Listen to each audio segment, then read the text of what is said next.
भगवान शिव ने विष्णु के अवतार को अपने पूंछ में बांध दिया। भगवान नरसिंह द्वारा हिरण्यकश्यप का नाश हुआ, किंतु एक और समस्या खड़ी हो गई। भगवान नरसिंह इतने क्रोध में थे कि लगता था जैसे वे प्रत्येक प्राणी का संहार कर देंगे। यहाँ तक कि स्वयं प्रहलाद भी उनके क्रोध को शांत करने में विफल रहा। सभी देवता भयभीत हो भगवान ब्रह्मा की शरण में गए। परमपिता ब्रह्मा उन्हें लेकर भगवान विष्णु के पास गए और उनसे प्रार्थना की कि वे अपने अवतार के क्रोध शांत कर ले, किंतु भगवान विष्णु ने ऐसा करने में अपनी असमर्थता जतलाई। भगवान विष्णु ने सबको भगवान शंकर के पास चलने की सलाह दी। उन्होंने कहा चूंकि भगवान शंकर उनके आराध्य हैं, इसलिए केवल वही नरसिंह के क्रोध को शांत कर सकते हैं। और कोई उपाय न देखकर सभी भगवान शंकर के पास पहुँचे।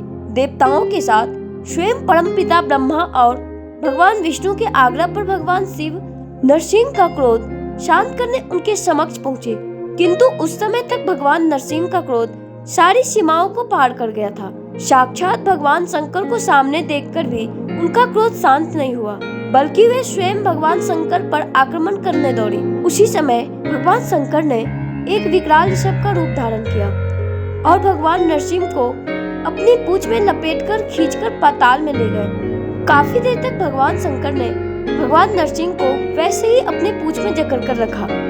अपनी सारी शक्तियों और प्रयासों के बाद भी भगवान नरसिंह उनकी पकड़ से छूटने में सफल नहीं हो पाए। अंत में शक्तिहीन होकर उन्होंने ऋषभ रूप में भगवान शंकर को पहचाना और तब उनका क्रोध शांत हुआ। इसे देखकर भगवान ब्रह्मा और भगवान विष्णु के आग्रह पर ऋषभ रूपी भगवान शंकर ने उन्हें मुक्त कर दिया। इस प्रकार देवताओं और प्रहलाद के साथ साथ सभी सत्पात्रों को दो महान अवतारों के दर्शन हुए। इस तरह की जानकारी प्राप्त करने के लिए हमारे चैनल को सब्सक्राइब करें।